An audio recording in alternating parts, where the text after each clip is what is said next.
शिवा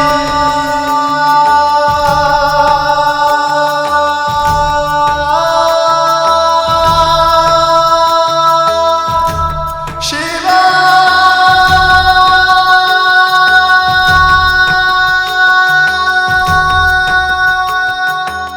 आप सबको एक साथ एक उद्देश्य की सफलता हेतु एकत्र देख मैं अत्यंत प्रसन्न हूं।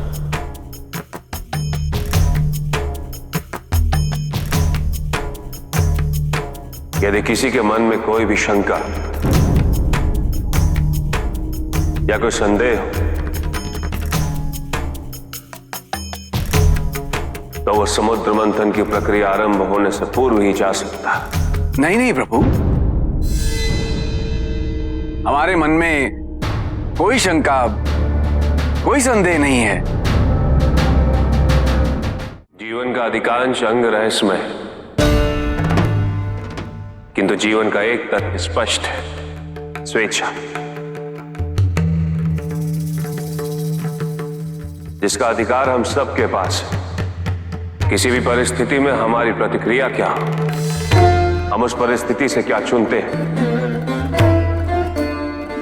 यह हमारा व्यक्तिगत निर्णय है। यही निर्णय किसी व्यक्ति को प्रेम, शांति, पूर्ति की ओर ले जाता है, तो किसी और व्यक्ति को उसका चुनाव घृणा, संघर्ष, शत्रुता, विवाद या विनाश की ओर। यदि हम अपनी अपेक्षाओं पर नियंत्रण पालें, किसी और के सुख से अपने सुख की तुलना ना करें, तो हम किसी भी परिस्थिति में सुखी रह सकते हैं। संसार में सबसे शक्तिशाली अस्त्र है प्रेम, धैर्य, करुणा, क्षमा। किंतु यह आज का ही सत्य नहीं, यह सत्य शाश्वत है। जब कोई भी विकल्प शेष था तो अत्याचार का अंत करने के लिए युद्ध स्वीकार्य होता है।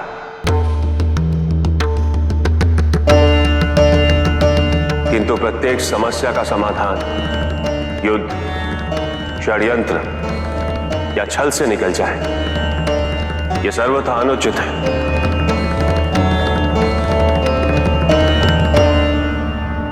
हम जितनी शांति और सद्भावना इस संसार में फैलाएंगे, उतनी ही शांति और सद्भावना हमारे भाग में आएगी।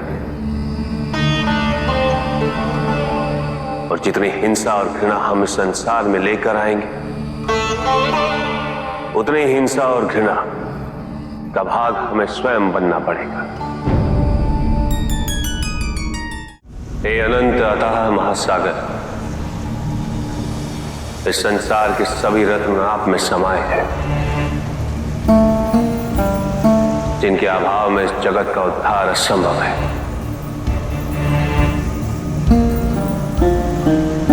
मैं स्वयं आपसे प्रार्थना करता हूं, समुद्र मंथन की प्रक्रिया आरंभ करने की अनुमति प्रदान कर।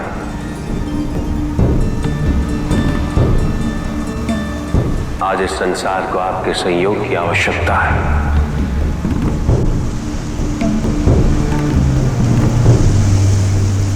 हे प्रभु, आप तो सारे जगत के पिता हैं। यदि आप चाहते तो मुझे आदेश भी कर सकते थे।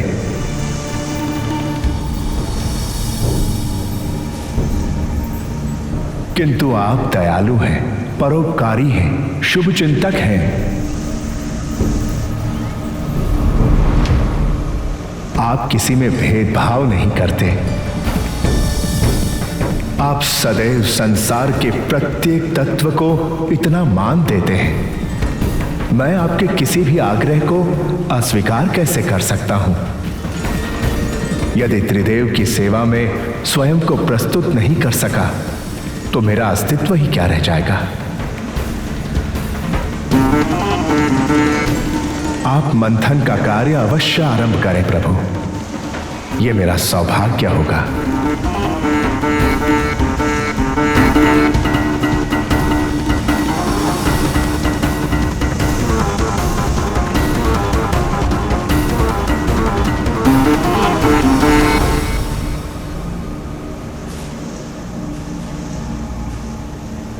समुद्र मंथन की प्रक्रिया आरंभ करने के लिए संयुक्त बल के साथ साथ हमें एक विशाल मथानी की भी आवश्यकता है।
अरे यदि ये नहीं टिका तो अमृत कैसे प्राप्त होगा?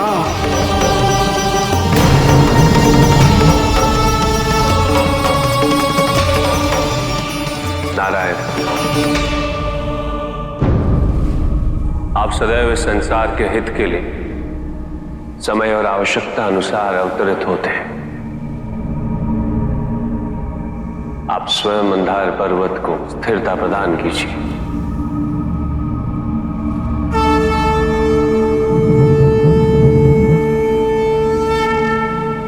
हाँ नारायण, कुर्मा अवतार लेने का समय आ गया है। अवश्य।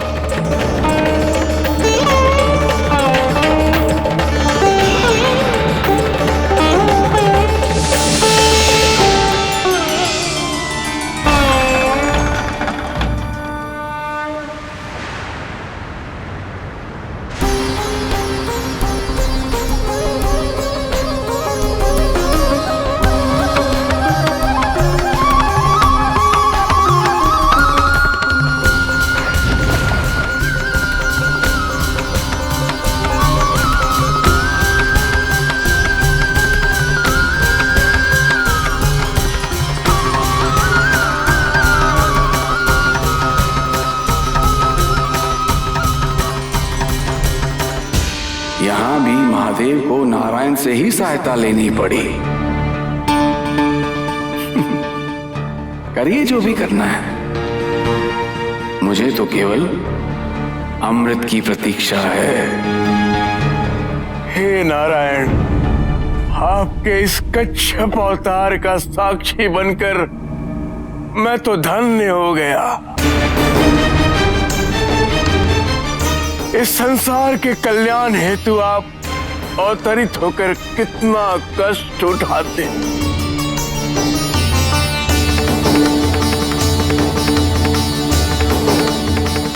हे नारायण,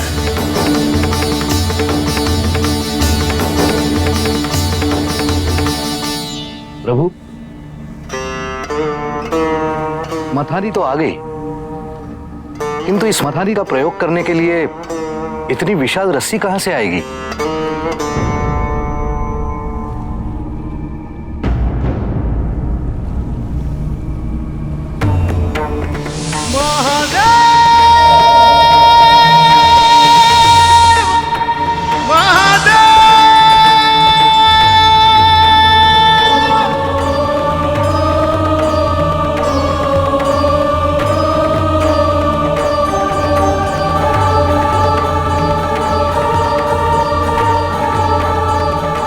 आग्रह करके मुझे लज्जित ना कीजिए प्रभु। मेरा धर्म आपकी सेवा है। मैं अवश्य ही इस महान ध्येय की पूर्ति हेतु मंदार रूपी मथानी की रस्सी बनूंगा।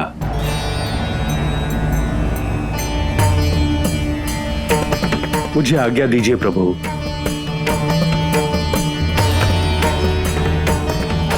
वासुकी, समस्त देवगण तथा असुर तुम्हारे सदैव आभारी रहेंगे।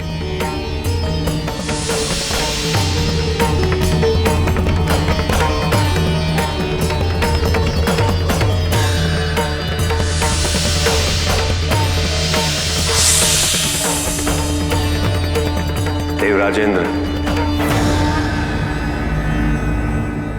देवताओं के साथ नागराज का एक सिरा आप थाम लीजिए और राजा बलि, असुरों के साथ एक सिरा आप थाम लीजिए। जी महादेव।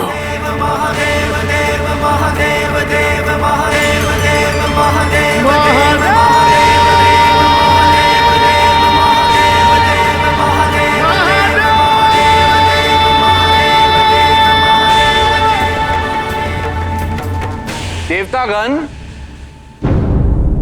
वासुकी के मुख की ओर स्थान लेंगे।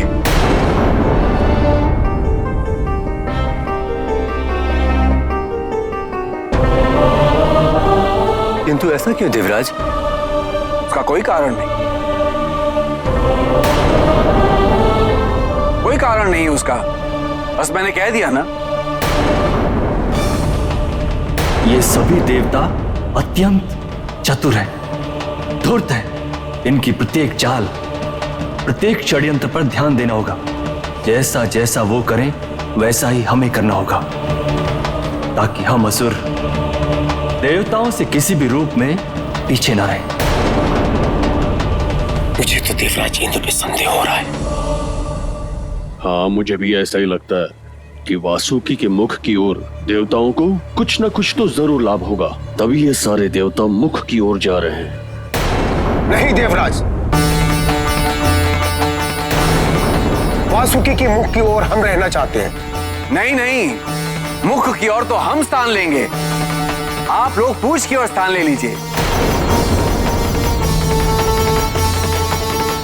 और कोई अंतर नहीं पड़ता मुख की ओर, पूछ की ओर। क्या कहा था मैंने, क्या समझाया था? यदि तुम चाहते हो कि दूसरे तुम पर विश्वास करें, तो पहले तुम्हें उन पर विश्वास करना होगा। यदि इस शुभ कार्य का आरंभ ही शंकाओं से होगा, तब तो महादेव द्वारा की गई सारी प्रक्रिया ही व्यर्थ हो जाएगी।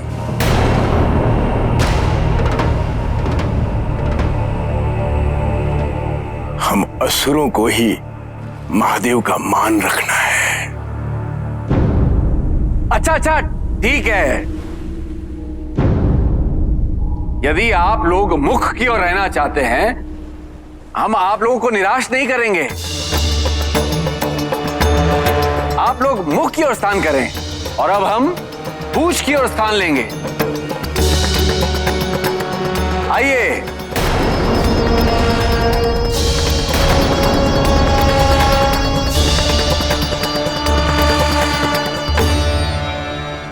नारायण नारायण। इंद्रदेव को देवों का राजा नहीं, षड्यंत्रों का राजा कहना चाहिए।